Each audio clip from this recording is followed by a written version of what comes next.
hell authorized you to touch that equipment?" The voice was low, sharp as a tuning fork snapping. It didn't just break the silence. It sliced through the delicate hum of the studio, making the dust motes, dancing in the afternoon sun, instantly freeze. My spine locked. My hand, which had been resting over the master fader on Seraphina Thorne's vintage soundboard, shot back. It was a nervous reflex, but it was far too late. The soundboard, custom-built from polished cedar and cold aluminum, was the forbidden altar in this house, a monument of grief, preserved inside Adrian Thorne's multi-million-dollar Connecticut mansion. Slowly, I turned. Adrian Thorne stood framed in the double doorway, his shadow swallowing the light. His bespoke suit was a sharp, almost cruel contrast to the simple work uniform I wore. He wasn't yelling. Adrian rarely did. He used a quiet intensity, a tone that spoke volumes about his power that could end careers with a single, precise word. "Mr. Thorne, I was checking the calibration. The LR balance was slightly off," I murmured, my gaze fixed on a spot just beside his immaculate silk tie. My voice, the one I'd trained to project across massive concert halls, now sounded thin and small, like a single cymbal tap, swallowed by a cavernous room. "LR balance." Adrian crossed the room in 3 deliberate strides, his expensive Italian leather shoes clicking softly on the polished concrete floor of the West Wing studio. He stopped just inches from the soundboard, his presence suffocating. "Miss Vance, you are here as a lighting and audio technician. You manage the wiring and the projector for my weekly conference calls. You do not touch the legacy. You do not touch my wife's board." His fingers brushed the fader I had just touched, a possessive, almost territorial gesture. His eyes were the color of glacial ice, cold and deeply, deeply angry. Across the room, 10-year-old Leo Thorne, who had been sitting absolutely still on the floor, head cocked as if listening to a distant radio, suddenly curled in on himself. He began to rock slightly, humming a dissonant, rapid pattern, the sound he made when his severe ADHD overwhelmed him. "Daddy," Leo whispered, his voice vibrating with distress. The sound changed. The good sound. My heart tightened. I knew exactly what Leo meant. The soundboard, even when it was dormant, emitted a specific, almost imperceptible low-frequency tone, a constant, soothing white noise that only a few people in the world, including Leo with his hypersensitive hearing, could register. I had noticed the frequency drifting out of spec. The good sound was indeed changing, becoming unstable. "It's just maintenance, Leo. Don't worry about the technicians." Adrian dismissed him, his focus still burning a hole right through me. "I wasn't trying to intrude on her memory, Mr. Thorne," I said, finally forcing myself to meet his gaze. "I tried to summon some of my old authority, the residual professionalism from my Juilliard days. I was fixing a potential failure. A blown channel could permanently damage the entire system. And more importantly," I added, my voice softening just a fraction, "it could upset Leo." Adrian actually scoffed. The sound was pure condescension. "And you, a contractor hired 2 months ago through an agency, believe you possess the expertise to fix Seraphina Thorne's custom rig? Are you familiar with the R22 preamp circuit? The one she personally modified?" His tone was venomous, a low-frequency hum of contempt that vibrated in the air between us. "Do you even know who my wife was?" The question hung there, heavy and suffocating. Did I know who his wife was? Oh, I knew. I remembered the smoky back rooms of the New York jazz scene, the shared slice of pizza at 3 a.m., the late nights spent trying to compose a piece that perfectly captured the color of regret.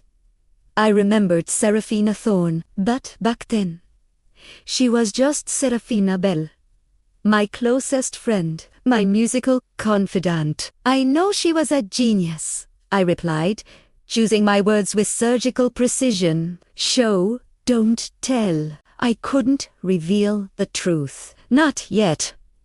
My dignity, like a worn velvet glove, still covered the trembling of my hands. A genius whose equipment you should treat with respect, Adrian snapped. His gaze flickered over my dark skin, then to my plain, utilitarian uniform, a silent, cutting commentary on my social standing in this gilded cage. He saw a worker, not a peer. Your job is logistics, Miss Vance, not composition. Not operation. You stick to the wiring duct. Understood. Understood, I whispered, the word tasting like bitter ash on my tongue.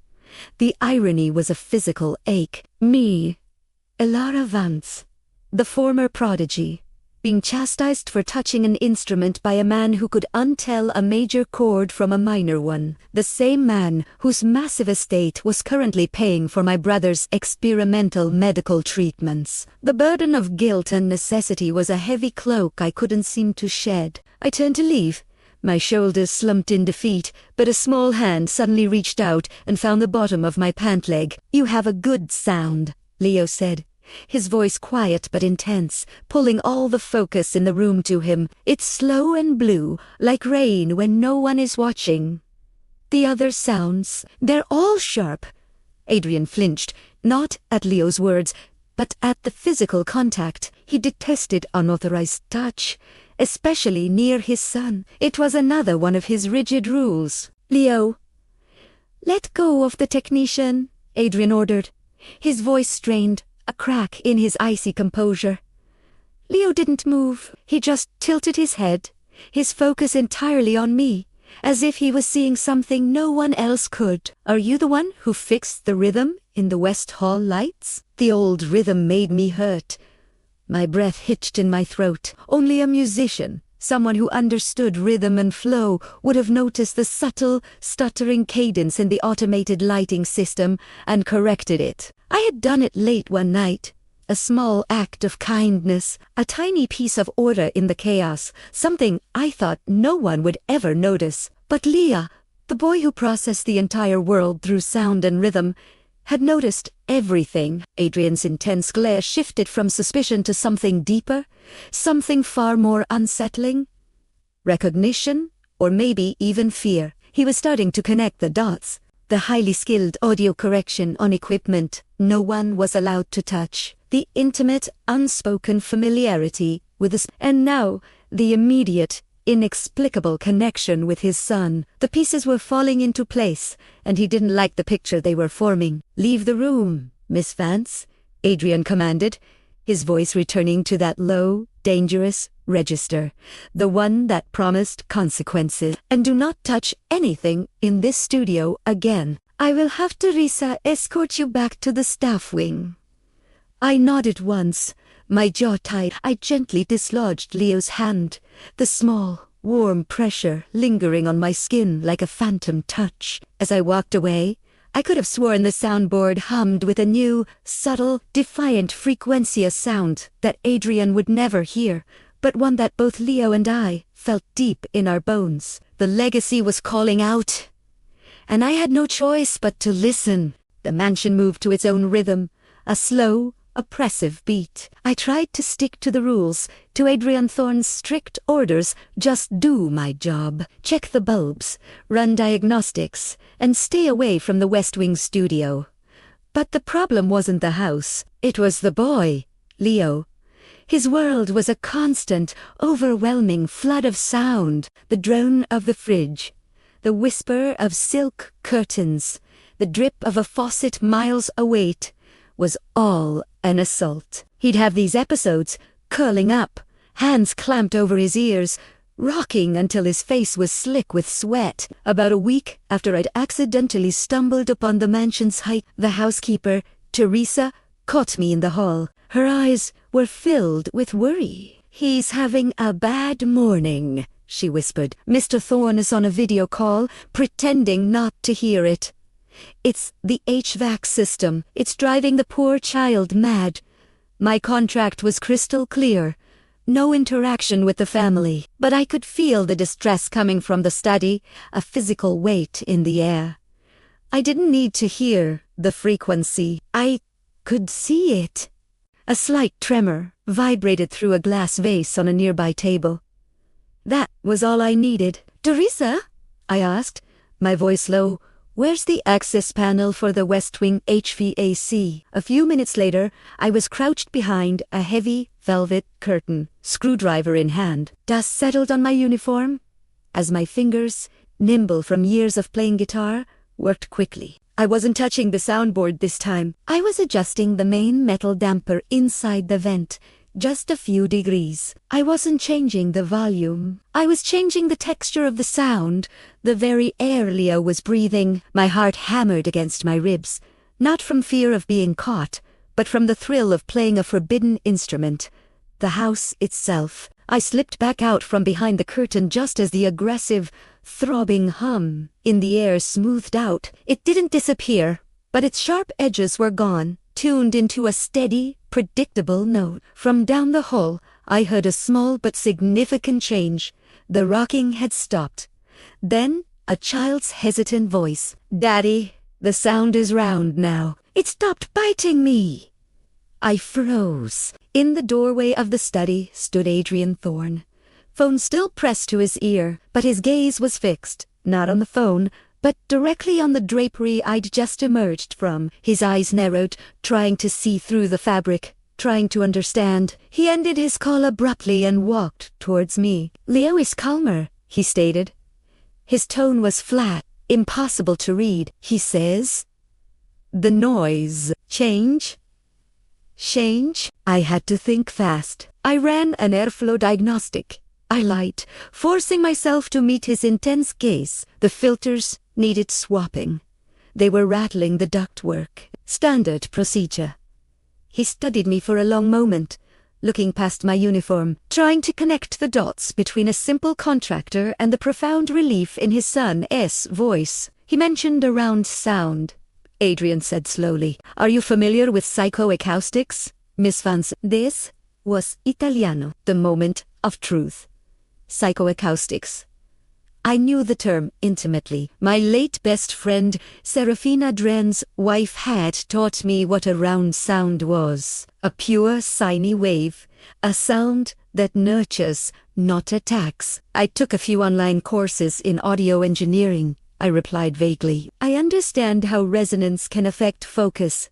His jaw clenched. "I don't care about your hobbies, Miss Vance.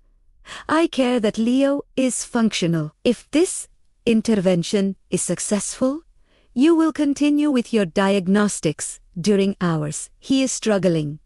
It wasn't an offer. It was a command, a grudging admission that he needed my hidden talent more than he needed his pride. This fragile truce became my new reality. I started using my secret knowledge to tune the entire house. I adjusted the pitch of the smart home chimes, softening their high-frequency spikes. I timed the lighting to fade in and out with a gentle, predictable rhythm. I was using the house as a giant, silent instrument, reteaching Leo how to feel the world's tempo without being hurt by it. I was conducting a secret orchestra of light and sound, all for an audience of one. One evening, I was fixing a blown fixture in Seraphine's private studio, the one I was supposed to avoid. Tucked under a pile of old cables, I found a small, leather-bound folder. Her initials were stamped on the cover. My fingers trembled as I opened it. Inside was an unfinished score. But it wasn't for an orchestra. It was a complex composition of musical notation, mixed with technical notes on sound design, LIFO modulation, reverb decay, psychoacoustic effects. It was meant to be played not by instruments, but be a high-end sound system. The music stopped abruptly on the final page, leaving the last 4 measures blank. In their place, Seraphina had drawn a small, haunting symbol, an inverted treble clef. As I traced the empty lines, I whispered, "You always finished your work, Seraphina. What were you trying to say?" Suddenly, the air grew thick with her signature scent, cedar and patchouli. An almost inaudible electronic click followed. My technician instincts kicked in. The soundboard was off. I checked my watch. 10:18 p.m. Exactly. I knew. In that instant, I had stumbled upon something huge. Seraphina hadn't just left a score, she had left a trail of breadcrumbs. A secret message designed to be found only by someone with her specific set of skills, at a specific moment in time. A message for me.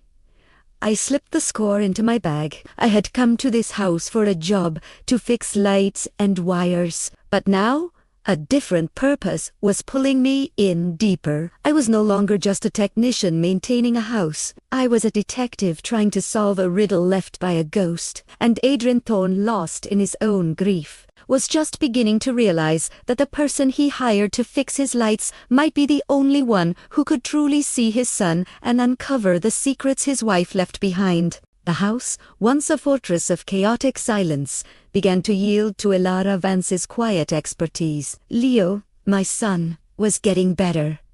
It was undeniable. His episodes were less frequent, his intense focus now channeled through carefully chosen rhythmic soundscapes. This success, this small miracle, forced my hand. Elara went from a temporary hire to an essential part of our lives. My legal team quickly drew up a new contract. Acoustic environment specialist for minor child, Leo Thorne. The salary was significant, enough to cover her brother's experimental medical treatments for years to come. I watched her sign the papers in my study, the scent of old money and leather filling the air. My feelings were a tangled mess of grudging respect and a skepticism I couldn't quite shake. The terms are non-negotiable, Miss Vance, I stated, pushing the pen back across the desk. You report only to me, and your focus remains solely on Leo's auditory environment. I paused, adding, my sister-in-law, Diana Thorne, will be reviewing this contract. She's the VP of Creative Development at Thorne Entertainment and often advises on household affairs. Understood, Mr. Thorne, Elara replied, her voice crisp. The mention of Diana sent a visba, though faint, chill through her. I knew Diana could be a lot. A frigid presence. A woman of severe, sharp perfection who always watched Elara with open suspicion. As if summoned by her name, the heavy oak door swung open without a knock. Diana Thorne entered, dressed in an immaculate ivory suit, her hair in a severe, high knot. Her presence was almost unsound itself, a high, penetrating frequency of cold judgment. Adrian, I hear you formalize the role of a technician, Diana said, her voice thin but sharp. She didn't look at me. Her gaze swept over Elara, slow and scrutinizing, like she was conducting an internal audit. Elara Vance has stabilized Leo beyond any therapist we've hired, I replied, a defensive edge to my voice. She's contracted. She is not the topic of this meeting, Diana. Diana picked up the contract draft from my desk. She didn't need to read it. She just needed to see the name. Vance.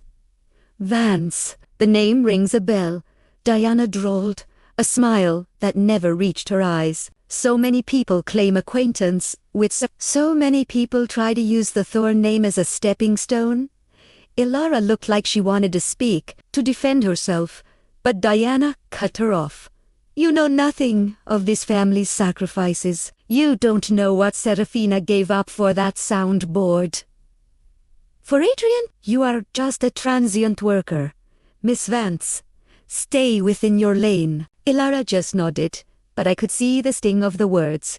This was different from my initial snobbery. Diana wasn't just defending our family. She was defending an entitlement, a world Elara had once been close to. 5 years ago, Diana's world was a small recording studio in Boston, shared with her sister.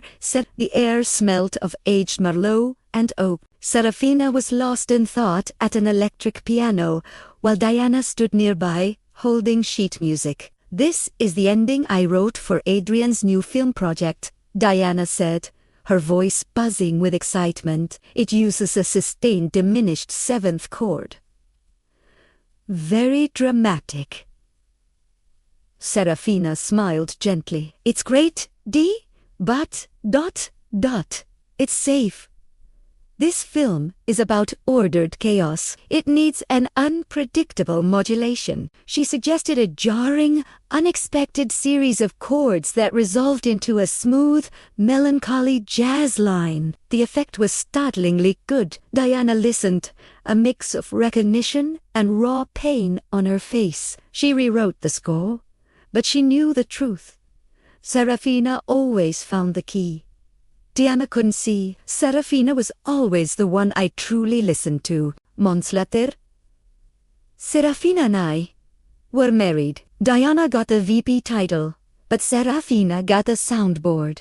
The love, the ultimate creative validation. Seraphina didn't just outshine her in her career, she outshone her in my eyes. Back in the present, Diana left, her silent threat hanging in the air. Elara sat back down, clutching the pen. And in that moment, I think she understood. Diana wasn't just a greedy relative. She was a rival, forever living in Seraphine's shadow. Now, she saw Elara younger, seemingly disadvantaged, succeeding where she had failed, connecting with Leo, with Seraphine's legacy. Diana's threat took shape the very next day.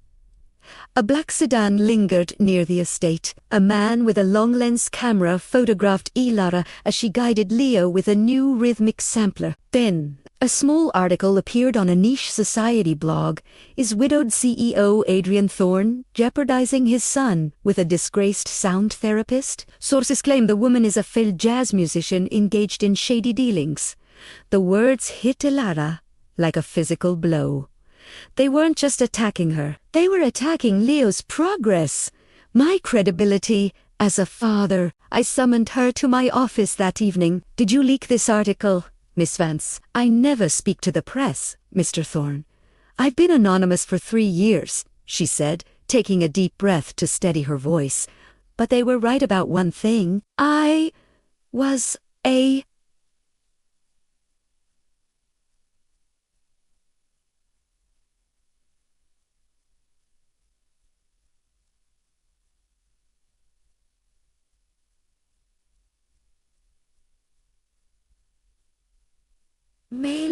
not failed, but I stopped after a family accident. I came here under a different identity because I desperately need this job, Adrian. And I knew Seraphina. We played together in Boston. Diana, ... She knows that, and she will use anything she finds to eliminate me, because she thinks I will take Seraphine's place. I was silent, staring at her. I had expected a denial, not this raw, agonizing truth. Why didn't you tell me? I asked, my voice low, weary. Because I didn't want to be seen, Adrian, Elara said, her voice catching. I just wanted to be heard, and Leo was the only one who truly heard me. I sank into my chair, rubbing my temples. This outside threat had forced me to see the truth. I knew Diana was escalating. I knew this was just the beginning. The war for the Thorne legacy had officially begun, and Elara Vance, the humble technician, was standing right on the battle line. Diana's media smear campaign was in full swing, turning the Thorne mansion from a house of grief into a war room. Adrian was constantly on the phone, his clipped legal jargon echoing through the halls. The pressure was immense, but it forged an unexpected alliance between us. My role as Leo's acoustic environment specialist was no longer a secret. Our collaboration was now public, and as I was about to find out, absolutely critical. We spent our days in the study, side by side, poring over Leo's progress reports. One rainy afternoon, Adrian slid a stack of legal papers across the mahogany desk. The scent of his cologne was mixed with a hint of panic. Diana's lawyer is demanding an independent evaluation of Leo, he said, his voice tight. They're calling your sound therapy untested, invasive experimentation, because you don't have a psychology degree. I scanned the document, my jaw clenching. This was a classic deflection. She knows Leo is getting better, I shot back. She's attacking the method because it's unconventional. She wants to paint this entire household as unstable, which is exactly why we need a solid, documented defense, Adrian countered, leaning in, his gaze intense. I need you to explain to me how you're reaching him. Not in musical terms, in his terms, Leo's terms. I took a deep breath, collecting my thoughts. Leo doesn't process language like we do. For him, it's all about frequency and rhythm. When he's overwhelmed, it's not confusion, it's an auditory assault. What I do isn't about teaching him notes. I create auditory anchors for him. A low, predictable bass line makes him feel safe.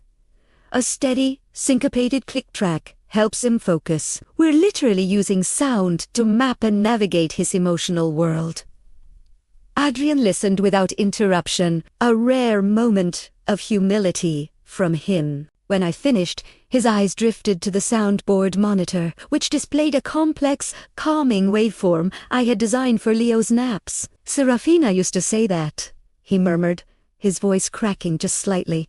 She said music wasn't just noise, it was orientation. When she was deep in her compositions, she'd get lost. I was supposed to be her anchor. The raw pain in his voice was unmistakable, a heavy, dissonant chord of regret. I knew I had to tread carefully. "She adored you, Adrian," I said gently. "She told me once you were the only person who could listen like a composer, even without playing a single note." He flinched, as if my words had struck a nerve. He shot up from his chair and walked to the window, his rigid silhouette framed against the grey, rain-slicked gardens. "I wasn't her anchor, Elara. I was her overseer," he confessed, the words torn from him. "Thorne Entertainment was a monster, and it was always hungry. I needed her genius, her scores, to feed it. She worked relentlessly on her last film score, right up until her diagnosis." He turned from the window, his face a mask of pure, agonizing guilt. His hands were pressed flat against the cold glass, as if trying to physically hold back the memory. I kept pushing her. "I told her, 'Just finish this one, Seraphina, then you can rest.'" His voice broke. "She never got to rest. She died, believing I valued her product more than her presence." The confession hung in the air between us, a broken melody of profound grief. In that moment, I understood. His arrogance wasn't just pride. It was a shield, a desperate defense against a guilt that was eating him alive. "You loved her, Adrian," I said softly but firmly, "and she left you the most important score of all, to finish, Leo." That night, I found myself back in the studio, alone with Seraphina's unfinished score. I was trying to map the composition, a strange and beautiful fusion of jazz improvisation and cinematic grandeur. As I ran my hand over the final, blank measures on the page, my fingers brushed against a small, unmarked button hidden beneath the fader bank of her old soundboard. "Primera prest italiano." Suddenly, a soft, gentle voice filled the silence. It was Seraphina. "If you're hearing this," she began, "it means you, or someone I trust deeply, has dared to touch my forgotten things. Adrian, I love you, but you need a legal firewall. You need someone who understands the silence, not just the sound." My heart pounded in my chest. This was a recorded message, a secret.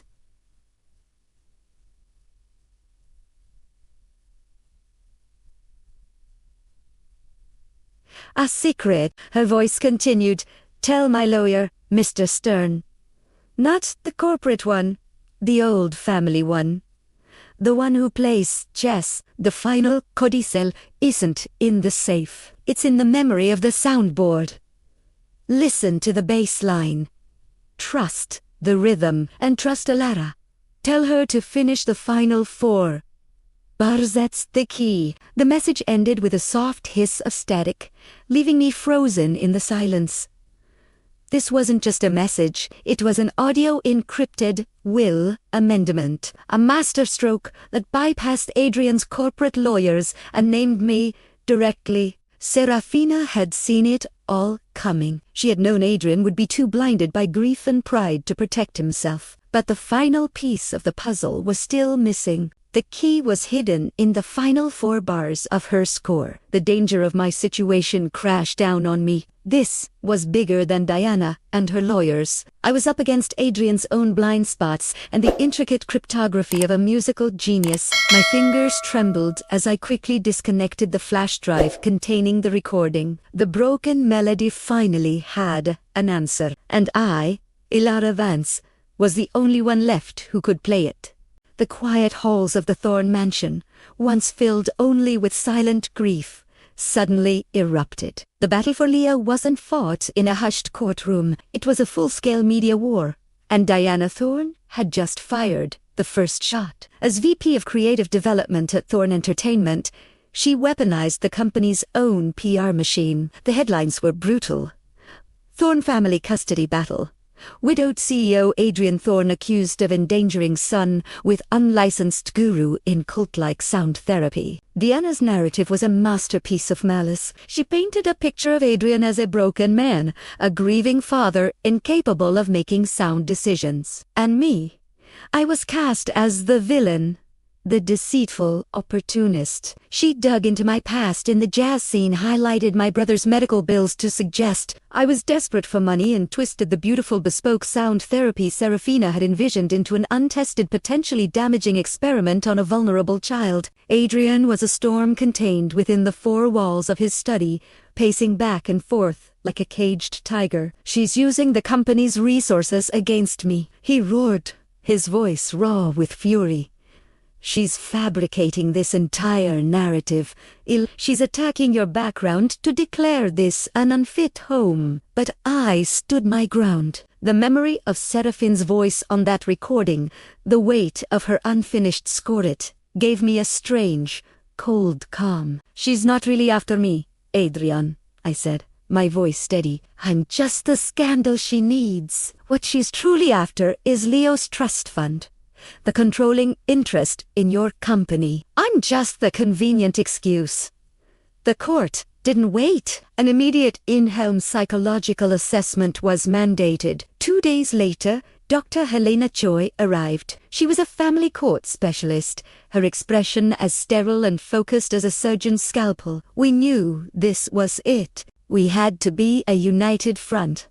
But more than that, we needed the world to hear from the one person who truly mattered.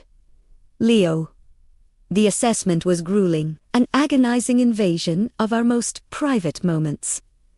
Dr. Choi watched me work with Leo in the studio, her pen scratching furiously across her notepad. She observed how I used a rhythmic sampler to create a steady, predictable beat that Leo could anchor himself to. She saw that when his focus drifted, I didn't raise my voice or try to redirect him with words. Instead, I gently shifted the frequency of the bassina's subtle change in the soundscape that instantly, almost magically, brought his attention back. "Miss Vance?" Dr. Choi finally interjected, her tone clinical. "You seem to communicate with Leo using a proprietary language. How can this be replicated by a standard caregiver?" I met her gaze, keeping my own voice even. "It can't be, doctor, because it's not a program. It's a relationship built on listening.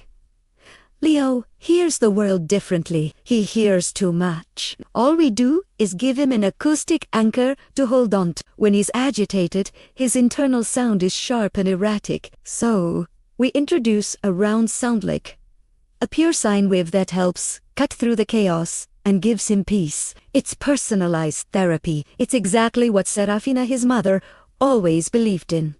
Using sound to map emotion." Then came the part I dreaded most.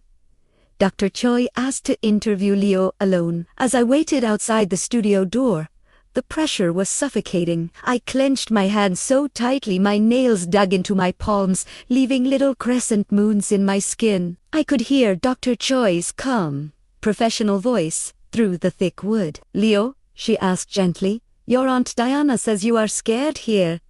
Do you feel scared?" The silence that followed stretched for an eternity. My heart hammered against my ribs, and then I heard it. Leo's small, clear voice, as pure as a bell. "When I came here, the house had a broken rhythm. It was sharp, like when the door slams. Another pause. Now, Elara fixed the sound. My sound is safe now. My sound is blue and slow, like the rain she showed me. His words were a victory, a perfect, beautiful note of truth in a symphony of lies. But Diana wasn't finished. Her lawyers immediately filed another motion, this time demanding Leo be removed from the home entirely, pending a full psychiatric evaluation of Adrian. The new accusation was even more insidious, that Adrian was using my unconventional methods as a cover for his own emotional instability after Seraphina's death. This forced Adrian's hand. He couldn't fight this in the shadows. He had to step into the light. He called a press conference at the Thorne Entertainment headquarters, flanked by his legal team and, to everyone's surprise, me. He stood before a blinding wall of cameras. Adrian Thorne, the man famous for his corporate detachment, was about to lay his soul bare. My sister-in-law, Diana Thorne, he began, his voice echoing in the tense room, has chosen to attack my family publicly, to gain leverage in what is, at its heart, a transparent financial dispute. But let me be clear. This is not about money. This is about a child's well-being. He paused, letting the silence magnify the weight of his words. My son, Leo Thorne, suffers from severe sensory issues. For 2 years after my wife's passing, this house was silenced by my grief. He looked directly at me then, a universe of gratitude in his eyes. When Miss Elara Vance joined our household, she didn't just fix a faulty light fixture, she fixed my son's broken rhythm. She used the power of sound, the very legacy Seraphina left behind, to give Leo a map back to himself. This is not cult-like therapy. This is a mother's dying wish being realized by a gifted artist. If you want to see the environment Miss Vance has created, then don't just look. Come and listen. Then Adrian did something no one expected. He nodded to me. I stepped forward, facing the ravenous press, a calm I didn't know I possessed settling over me. I wasn't going to talk about legalities or credentials. I was going to talk to the only person who mattered. Leo, I said, my voice rich and steady, knowing he would be listening somewhere. Today, the world is making a lot of sharp, fast, angry sounds. But I want you to remember the sound we made yesterday, the sound of the bass clarinet and the rain drum. I pulled a small, portable rhythmic sampler from my pocket. In the hushed room, I played a sequence of sounds, a deep, steady heartbeat rhythm, interwoven with the soft, syncopated tap of rain on glass. It was Leo's safe rhythm. The reporters were stunned into silence. The aggressive energy in the room dissipated, replaced by a sense of wonder. This is how Leo communicates his safety, I declared, my voice resonating with conviction. He taught me this, not the other way around. He is thriving because, for the first time, he is truly being heard. The contrast was stark. The shouting questions of the press versus the gentle, compelling rhythm filling the room. We had shifted the battlefield. We had turned their crises into a public performance of love, of competence, of a family fighting back. The storm was far from over. But now, Adrian and I were standing together, using the very thing they tried to weaponize against us, the power of sound, to protect the fragile, beautiful rhythm of our family. The press conference felt like a temporary truce, a brief pause in a war we were just beginning to fight. Everyone was talking about Leo's safe rhythm, a concept Elara had so beautifully explained. But I knew this quiet wouldn't last. The real storm was brewing, and it was heading straight for the courtroom. Diana's lawyers were sharpening their knives, ready to dissect Elara's life, to paint her as unqualified simply because she didn't have a piece of paper with a fancy degree on it. We had to find Seraphine's true defense, her final, unshakable word. That night, we found ourselves back in her studio. The mansion was silent, except for the rhythmic drumming of rain against the windows. Leo loved that sound. It was like the house was keeping a steady beat for him. I'd just come from the bank, retrieving the leather folder Seraphina had left for me. Inside was her unfinished score and a small flash drive. Holding them felt heavy, like holding the last pieces of a conversation I wasn't ready to end. "The recording she left mentioned a lawyer," I said, my voice barely a whisper. "Mr. Stern. She called him the old family one who plays chess. My own legal team has never even heard of him." Elara wasn't looking at me. Her gaze was lost in the final, empty lines of Seraphine's score. "Seraphina was always playing chess, Adrian," she said softly. "Not just on a board, but against the whole system. And I think she left the key to this game right here." She carefully unfolded the aged sheet music, spreading it across the vast mixing console. The title read, Asterisk, The Thorne Codicil, Asterisk. It was a name, Seraphina, reserved for her most personal, most intimate film scores. The music itself was a labyrinth of notes, dense, complex, filled with strange pitch bends and rhythms that seemed to dance just out of step. It was pure. She said to trust the rhythm. Elara remembered, her fingers tracing the 4 empty bars at the end. She said the key was in the last 4 bars. But what if the key isn't a note she wrote? What if it's about what she didn't write? I leaned in closer, the familiar, comforting scent of Seraphine's, patchouli still clinging to the wooden console. "You're talking about negative space," I realized. Silence, using silence as a deliberate note. "Exactly," Elara confirmed. "Listen to this." She loaded the score into the studio software. A rich, deeply melancholic melody began to fill the room, a sound so full of love and sorrow it felt like Seraphina was right there with us. The music played measure by measure until it reached the very last written note. It was a sharp, high G sharp, held for a long, anxious moment, and then silence. The abruptness of it was jarring.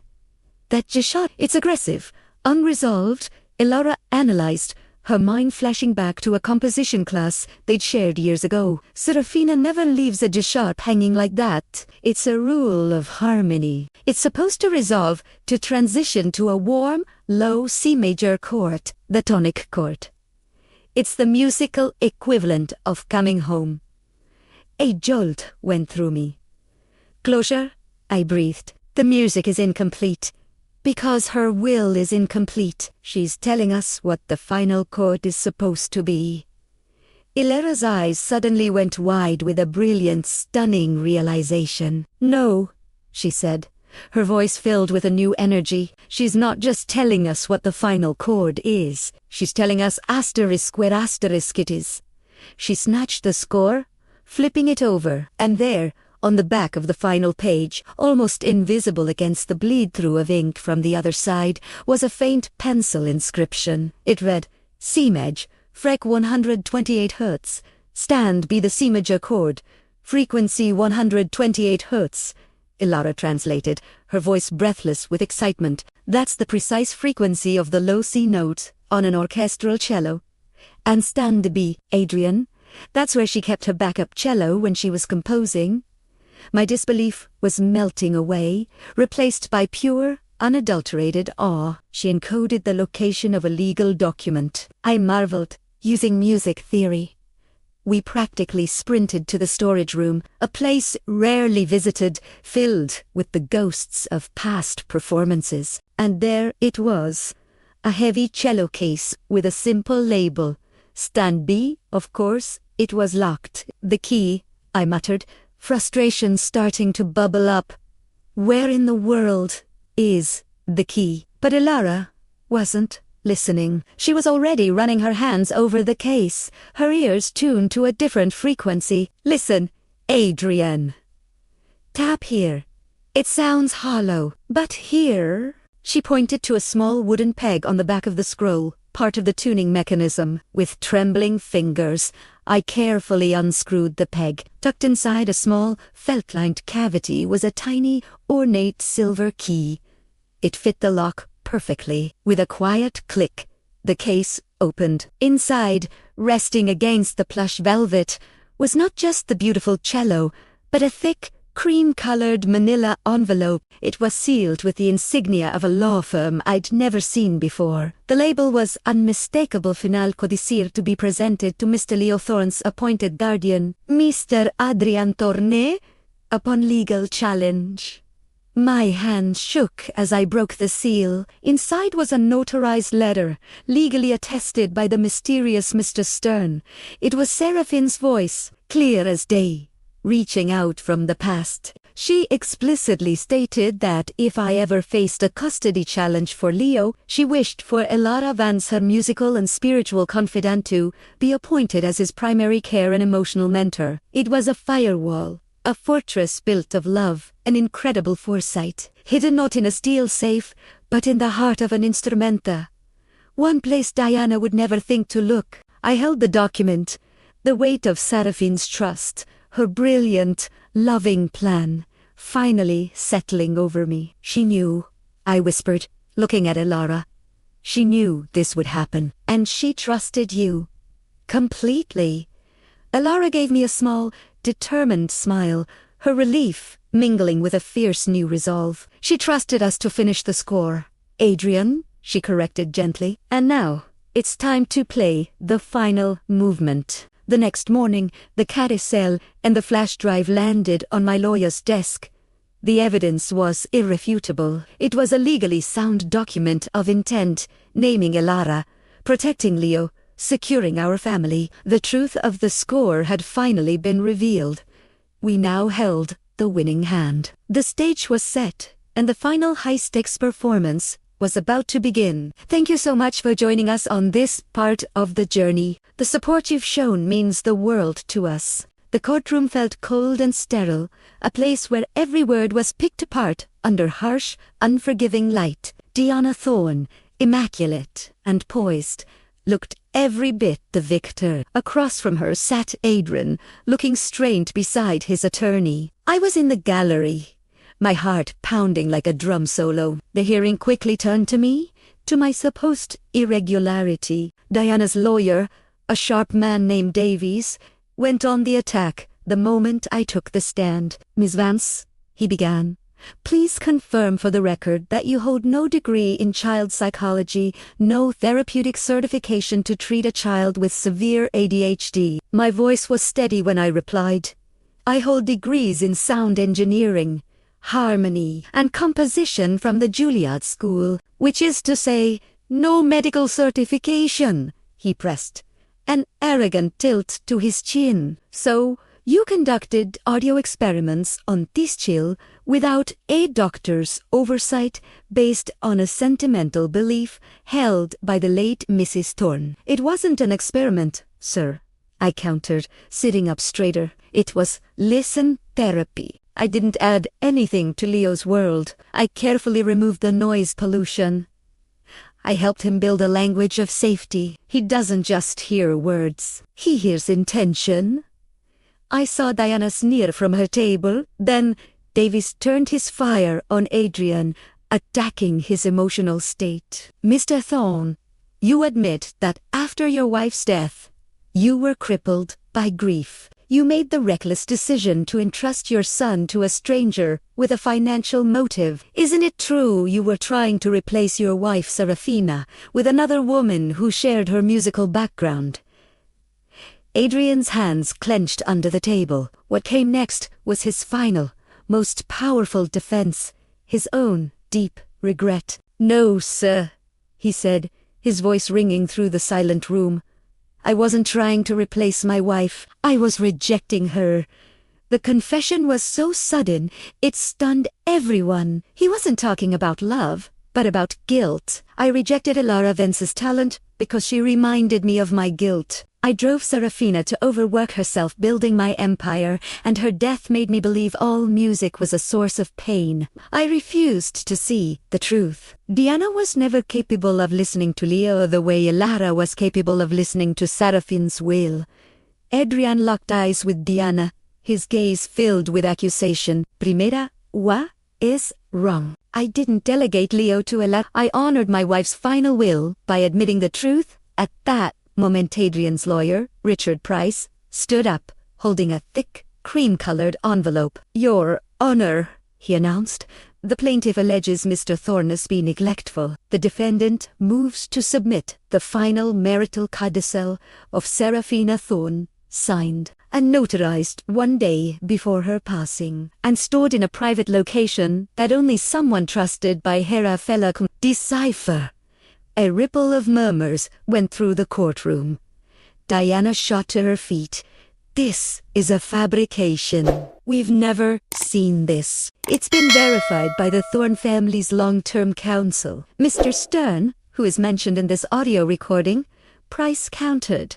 Plugging a USB drive into the court's computer, an audio waveform appeared on the screen, and then Seraphina Thorne's gentle, genuine voice filled the courtroom. ... "I want to make my intent clear," she said. "I love Adrian, but should there ever be any legal challenge to his caregiving ability, I want Elara Vance, my musical and spiritual confidant, to be appointed as Leo's primary emotional mentor. She's not just a genius.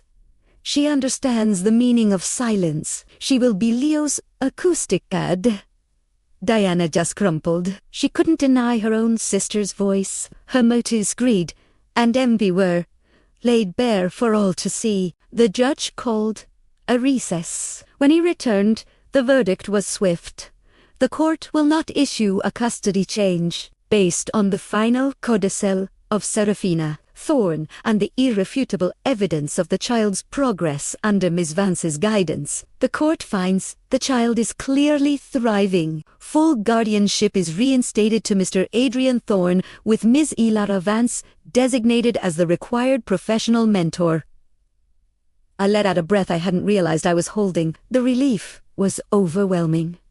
We hadn't just saved Leo, we had honored Seraphine's legacy. Adrian walked straight over to me. No longer my employer, but a man finally free. "Thank you," he whispered, his voice thick with unshed tears. "You didn't just find the score. You gave me forgiveness, and you gave Leo a rhythm to live by." The courtroom victory was more than just a legal win. It was an earthquake that shifted the very foundations of the Thorne mansion. Diana Thorne, defeated and publicly shamed, was forced to step down from her vice president role at Thorne Entertainment. An internal investigation into her financial schemes was underway, but for the first time in a long time, the air in the house was clear. The suffocating grief was gone, replaced by a quiet, profound relief. The house no longer felt like a mausoleum. It felt like a home, finally being lived in. And I was no longer the acoustic environment specialist. I was simply Elara, a part of the family. A week after the verdict, Adrian found me in the West Wing studio. I was just sitting at the soundboard, my hand resting on the faders, soaking in the silence. He walked in holding 2 steaming mugs of coffee. He managed a faint smile and said, "Leo is humming the verdict. He says the judge's gavel made a satisfying D major chord." I chuckled and took the coffee. It was the sound of certainty.